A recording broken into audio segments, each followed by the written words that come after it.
antara milenial sama baby boomers dalam perspektif informasi, misalkan kita ini yang harus kita pahami dulu, kita harus merefleksi orang diri dulu ini, jangan bicara masalah orang bagaimana menjadi anak-anak kita, tapi refleksi orang diri ini pada posisi sekarang. Oke.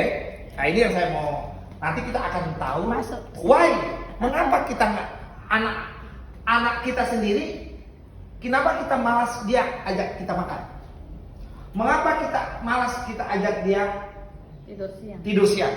Mengapa? Karena ada yang namanya gap yang kita nggak tahu, yang kita maksakan terhadap proses diri kita gitu. Itu yang jadi. Sekarang pertanyaannya, ini saya mau refleksi ya. Anak abad kita baby boomers, anak milenial, itu kan kelahiran 2000 ke bawah. Dalam posisi Gorontalo, misalkan contoh, misalkan saya mau merefleksi sampai diri lah, nggak usah bapak ibu saya aja. Ya, saya seandainya saya bandingkan anak saya SD sekarang kelas 6 dengan saya memposisikan anak SD tahun 90, ya kan? Saya SD 90. Apa posisinya? Kan begitu deh harusnya kita harus supaya kita punya perspektif bagaimana mentransformasikan itu kan? Benar nggak? Bayangin kalau saya ini dengan anak saya maksa terhadap posisi saya dulu, bagaimana DP perbedaannya? Coba lihat bicara perbedaan apa? Yang mempengaruhi otak manusia itu apa? Informasi kan? Benar nggak? Menurut dalam teori Prof. Sarbito, itu adalah guru besar UI, ya, kajian penerapan, itu ngasih tahu orang itu dilihat kekuatannya pada apa? The power of mind. Pada apa? Kekuatan berpikir. Benar nggak? Itu orang. Itu kita ya. Karena memang salah satu kita menjadi fi ahsani taqwim, manusia yang paling terbaik bentuknya dari seluruh ciptaan makhluk hidup yang diciptakan Allah, itu karena kita ada power mind-nya, pikiran. Benar nggak? Nah, maka pertanyaannya, yang mempengaruhi pikiran apa? Informasi. Karena bicara di power of mind dibilang apa? Pikiran melahirkan perbuatan. Jadi terhadap pikiran ini melahirkan terhadap perbuatan. Ya. Apapun gerakan kita berdasarkan pikiran. Oh, saya mau ngambil ini karena ada perintah pikiran. Benar nggak? Nah, coba lihat. Pikiran yang berulang-ulang, perbuatan yang berulang-ulang itu namanya habit. Kebiasaan. Kebiasaan dilakukan terus-menerus namanya karakter. Maka yang dikuatkan itu apa? Untuk mendapatkan karakter yang baik, yang dikuatkan pertama apa? Pikiran. Yes. Harus sehat. The powernya itu, benar nggak ini? Nah, sekarang kita lihat tuh pada zaman kita. Waktu saya dari SD, SMP, SMA, apa yang mempengaruhi pikiran saya? Kan begini pertanyaannya. Ya? Kan cuma 3 yang mempengaruhi pikiran kita ini. Pertama, informasi kan saya bilang tadi. Apa? RRI. Radio. RRI. Radio. Iya, RRI itu radio. Cuma dulu RRI. Ya. Nanti di RRI itu ada Pro 2, Pro 3. So masuk tahun 90-an baru itu masuk Selebes. Kan begitu ya? Kalau zaman kita ya. Benar nggak? Iya. Baru habis itu masuk lagi si Polyaman. Kan begitu ya? Baru TVRI. Jadi informasi kita ini cuma 2 Pak, tambahan dari selain. Jadi TVRI dan pertama percakapan rumah sosial, social interaction. Cuma 3 itu. Bayangin, padahal kata Allah kita ini fi ahsani taqwim. Namanya kita Homo sapiens, otak kita itu sama besar. Besar. Homo sapiens begitu. Otak kita. Cuma masalahnya karena informasinya sedikit, sehingga perkembangan otak kita dalam rangka pengetahuan itu Cepat. benda terlalu. Bedakan sana. Bayangin cuma RRI. Mau masuk sekolah, mau pergi sekolah ini, ya kan kacau. Mau pergi sekolah.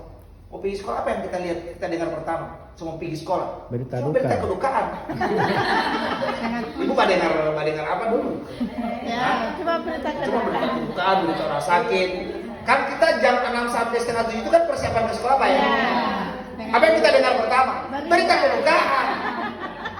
Dan itu tiap hari. Berita kita. Berita keluar.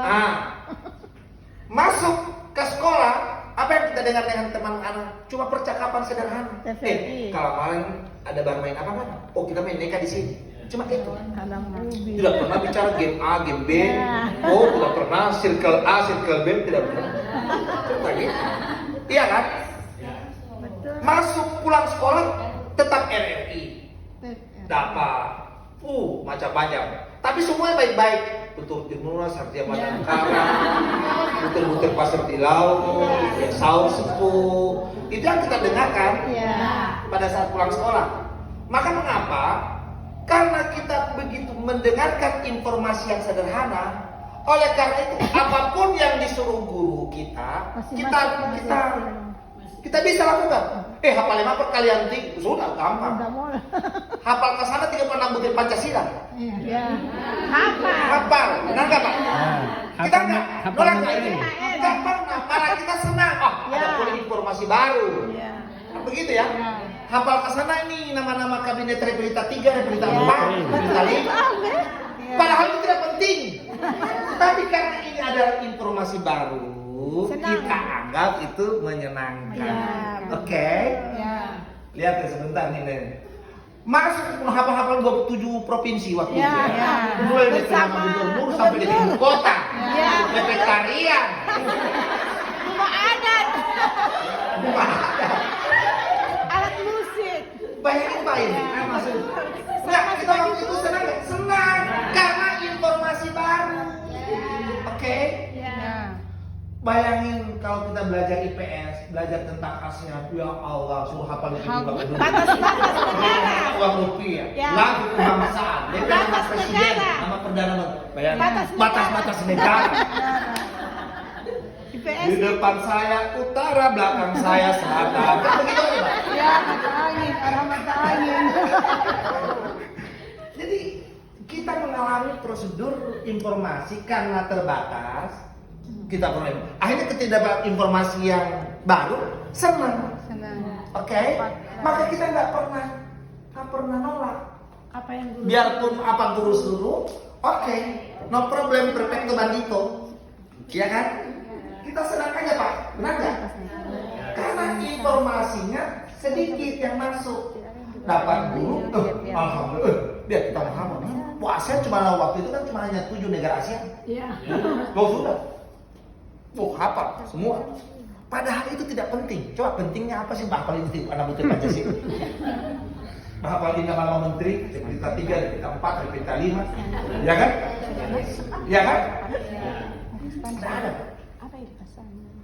Tapi ini kita menyenangkan Pak. Karena memang kita butuh informasi terbatas didapat tambahan dari guru. Kita senang memperkaya otak kita, yang memang otak kita itu punya kemampuan besar, kan begitu ya? Sekarang ini penting. Sekarang kan kita bicara abad 21. Masuk ada dua tuh.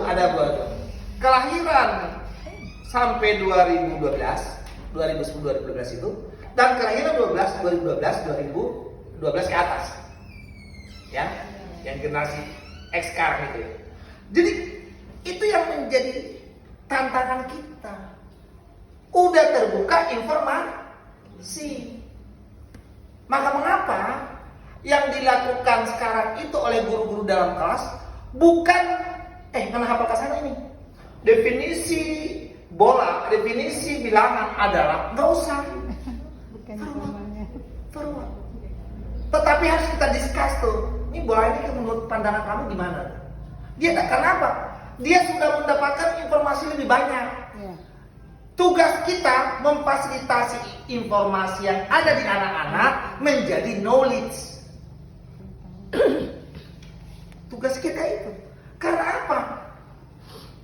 Ketika dia bangun pagi, megang handphone, informasi, jutaan informasi itu dia pegang. Benar nggak? Oke? Kalau kita bangun pagi, yang kita bilang apa? berita kedukaan. Kedukaan. Dan percakapan orang mau sabantar ko dia lipat mo na sekolah mau tahu ya toh orang kan lipat Jangan lupa PR. iya toh Ya. bayangin itu Pak, kalau ada orang bangun pagi megang handphone ada 4 sumber informasi yang bisa dia dapat. 1 IG, TikTok, Ya. WA. Facebook, WA. Kalau 4 itu Di luar yang ya lain. bayangin. Sekarang kita bicara terhadap tadi kita pingin sematkan informasi ini menjadi pasti bedakan nggak Bu? Bedakan kalau kita tadi nama-nama kabinet Hafal. suruh hafal karena kita Butuh. sekarang suruh hafal ini mereka butuh nggak? Tidak. Disitulah terjadi yang Gap. namanya gap. Paham Bapak Ibu?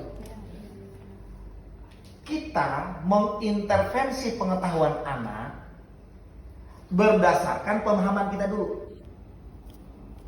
Bahwa pengetahuan ini harus nggak ada. Iya kan? Ya. Ya. Padahal mereka hanya butuh apa? Pemantik aja. Ini sebentar saya mau. Itu yang jadi persoalan. Sehingga dalam konteks school without learning itu Bapak Ibu, jangan-jangan kita yang nggak bertransformasi Menyesuaikan. terhadap kebutuhan belajar yes. Itu pertanyaan. Jadi pertanyaan refleksi nih Bapak Ibu ya dalam konteks ini. Ada pertanyaan nggak? Baru kita masuk ini. Baru kita masuk ini. Jadi